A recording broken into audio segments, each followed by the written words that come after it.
Assalamu alaikum, урматтуу мекендештер, урматтуу бир туугандар.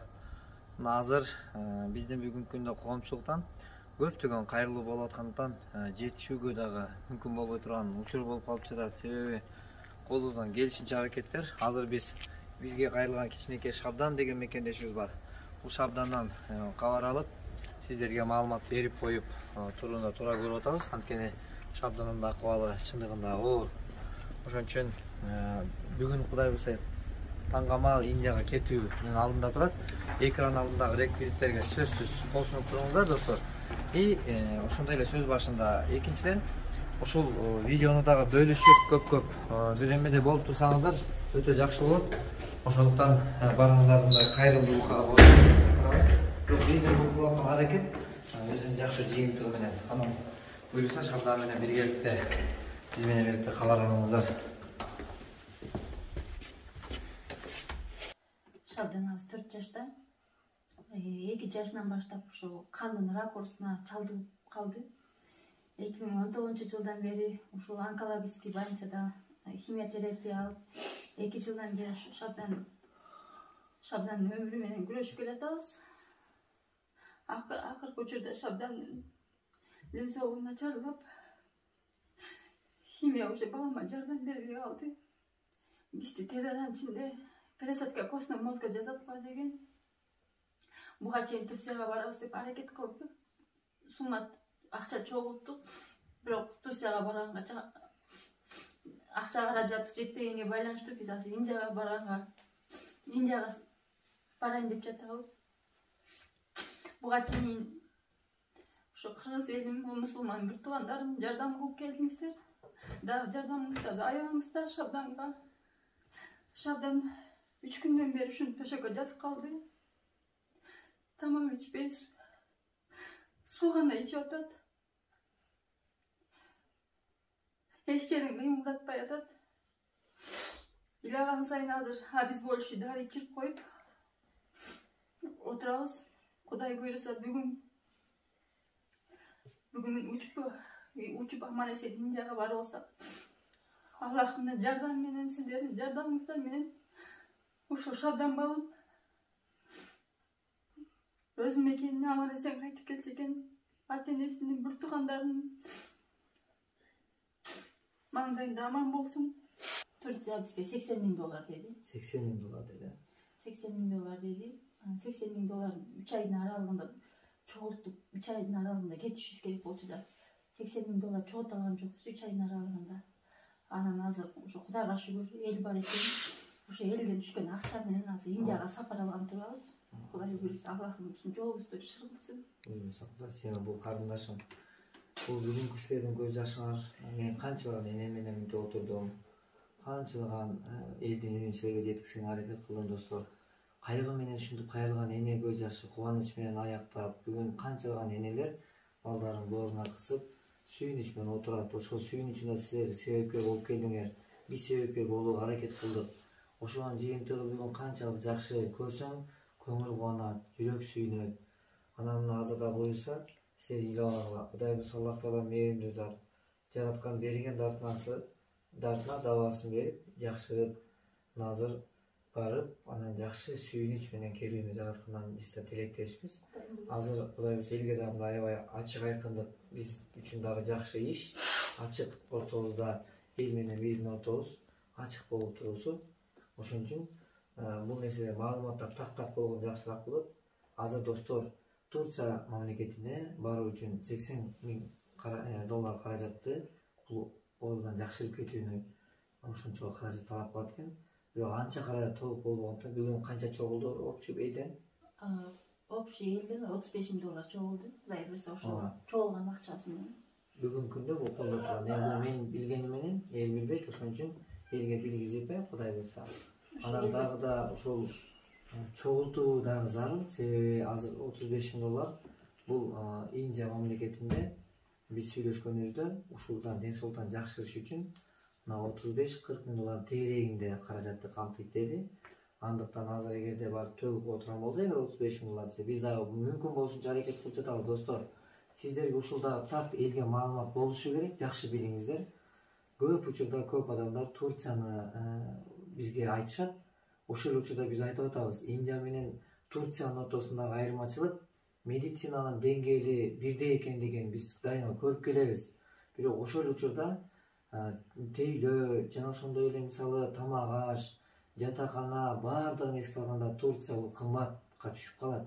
Карапайым адам үчүн чындыгында кымбат. Ошон үчүн азыр мисалга ала турган болсок, бизге эң башкысы эмне керек? Бизге жыйынтык керек. Адам ден соолугу жакшырып кетишлиги, ушундай ден соолуктун үстүнө эле эконом кылып эле акчаны арттырып калуу биздин максат эмес. Биздин максат үнөмдүү пайдалануу, жыйынтык табуу, ошондой. Ошон үчүн бүгүнкү күндөгү биздин дагы ой ниетибиз, балким мына ушул Кудай буйрса Индияга барса, эми Аллах Таала даатына даба берсе, кайсы жактан болбосун, дабасын бергендигин Кудайдан тилейбиз. Ошон үчүн достор, азыр $35,000 дагы каражат топтоого зарыл керек болуп турат. Анан мен бул жерде азыр ушул элден чогулган акчадан азыр мен бул жерде карындашым 20,000 ала келдим. Жок дегенде жолдо бир нерсеге жарап, эмеге жарасын.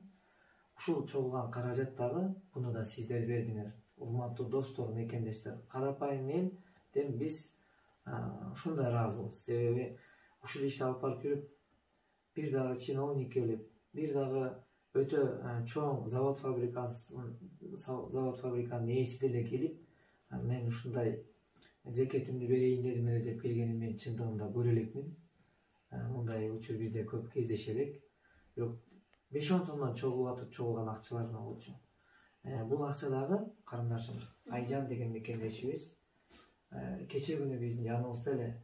Бирок Аллахтын буйругу экен, жетише албай, ошол биз айтып аткан көксөп, эңсеп жете албай аткан Индияга жете албай, ден соолуктун ушундай туруштук бере албагандыгынан, Аллахтын буйругунан эч жака кача албай, бүгүн биздин катарда эмес, бүгүн ушул жер жазданып жатат. Айжан деген жаш, 28 жаштагы жаш чырпыктай ушундай жаңы өсүп, эне болуп, 2 баланы тарбиялап аткан биздин карындашыбыз бүгүн жер алдында жатат.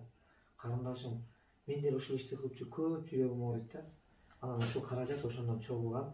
Анан үй бүлөсү үчүн дагы биз 260,000 сомун ал үй бүлөнүн 2 баласына бердик. Анан калган акчаны ооруп жаткан адамга чогулган акча, ооруп аткандардын өзүнө барсын үчүн, силерден келген аманатка кыянат кылдырбаш үчүн биз ошо өзүнүн кийинки муктажга таратып, адам бар кезинде көңүлдөн көп нерсе менен тапсак болот экен. Жок, ал адам бар кезинде да барктап, ошону кадырлап, ошого деп тыйын чогултуп атат элек. Бирок жетишпей калдык.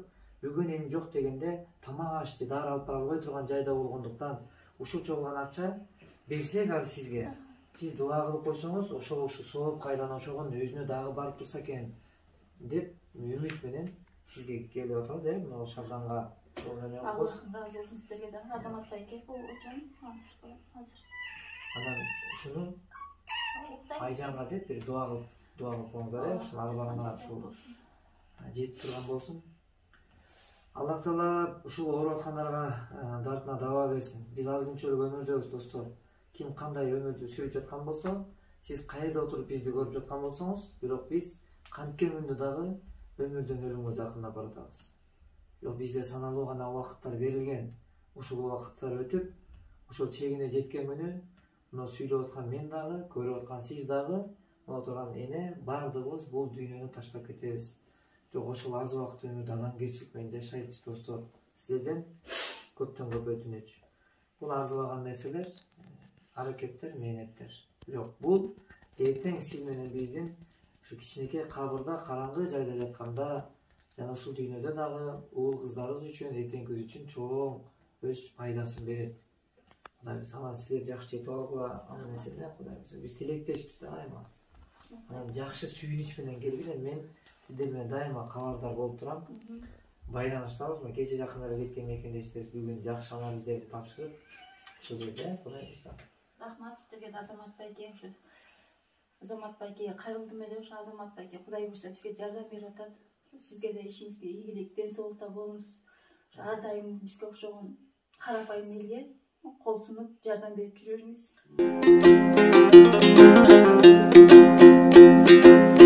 Ак жүрөк элим кулак сал, алдыңа келди бир улуң.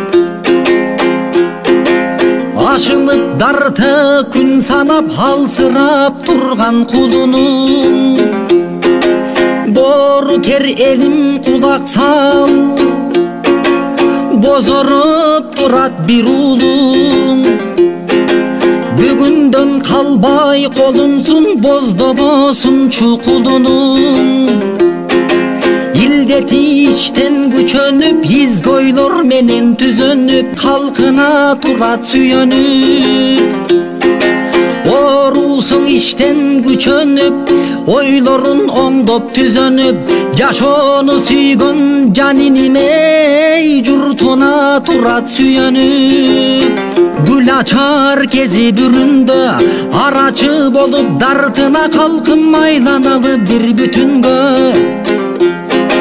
сыноону берет күүгүндө сынбасын жаштык күнүндө жарыктын нурлуу шооласы жалп элдин колдоо күчүндө